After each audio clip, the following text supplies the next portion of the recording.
It's not often one sees a U.S. man of war on our Great Lakes, but in the summer of 1986, Mid-America got a good look at the United States Navy. The USS Glover, a fast frigate, visited 17 ports during the 9th annual Great Lakes Cruise. The 2-month Goodwill port calls included several Canadian cities. We went aboard in Port Colborne, Ontario, for the 4-hour trip to Buffalo. Among the many guests was Buffalo Mayor Jimmy Griffin. The skipper of the Glover is Commander David McCullough, who joined the Navy in 1960 as an enlisted man. This is an anti-submarine warfare ship from the keel up. She was designed and built that way. And she was originally called a destroyer escort.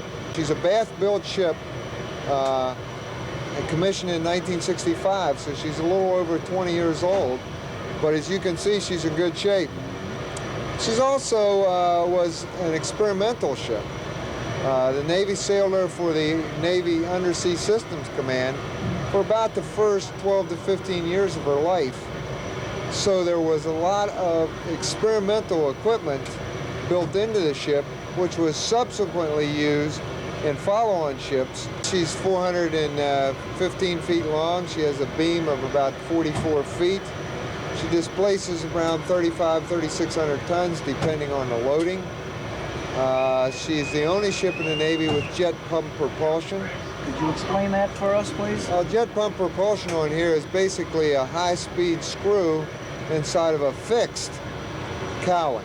It's not a variable cowling, a fixed cowling. It's like a fixed quart nozzle. And it's the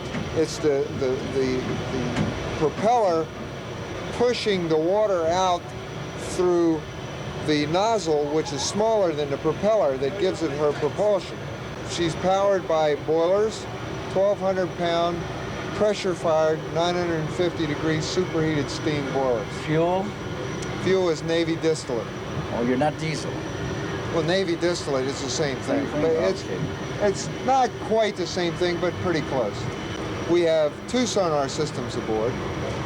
One is a bow-mounted sonar system. You can't see that, it's under the water, but we have a huge bulbous dome down there that's in actuality is made out of rubber. And we also have a variable depth sonar aft, which we use to hunt submarines. Good afternoon, my name is Lieutenant Sutter. I'm the Assistant Operations Officer on board the ship.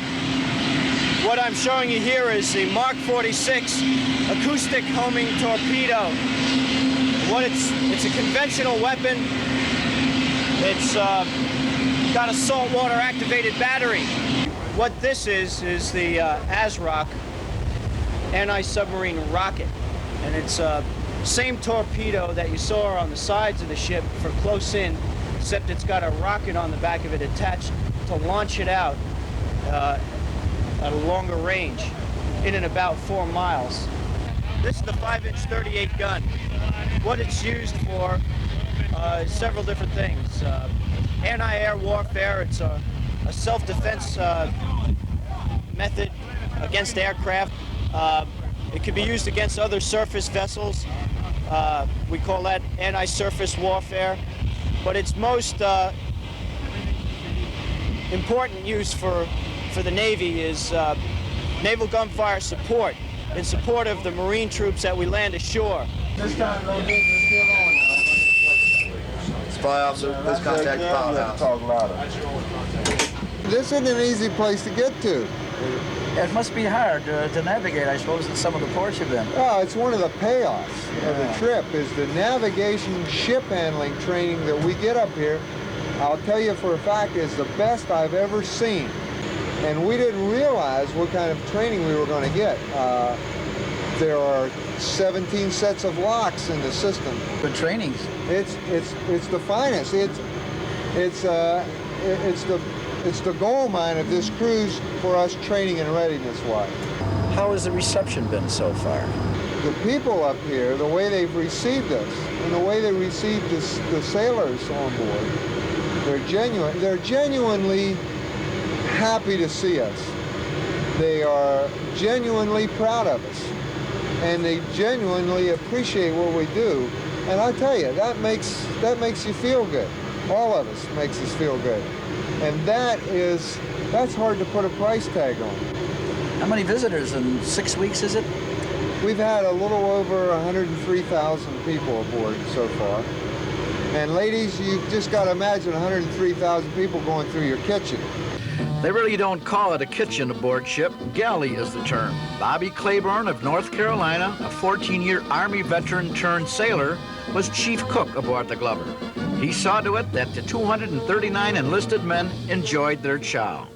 So what is on the menu today? Oh, we got two types of vegetables today, collard potatoes or french fries. And we got deep fat fried shrimp or oysters. And then we have a Creole macaroni. And then we've got a soup of the day, like a vegetable soup. And then we've got yellow cake with white icing on it. You have a different menu for each day? Yes, sir. And when you're underway at sea, does your menu differ? Maybe probably during rough weather, I would think. No, not really. You're not used to eating that much. You got a couple of French fries, a couple of shrimp. How do you maintain your weight? Run a lot. Do a lot of push-ups. Good stuff. The Buffalo shoreline is on the horizon, so the skipper invited Mayor Griffin to take the helm for a spell. Steady as she goes. Light steer for 080 sir.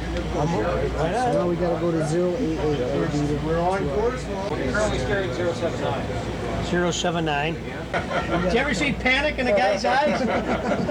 Bringing the large man-of-war into Buffalo's Port Authority pier required the assistance of tugboats to maneuver the tricky turns, but went off without a hitch. And men of the Glover went ashore, some to awaiting sweethearts and family, as the ship's honor guard got a last-minute inspection and thanks from the mayor. Then the word all had been waiting for, shore liberty.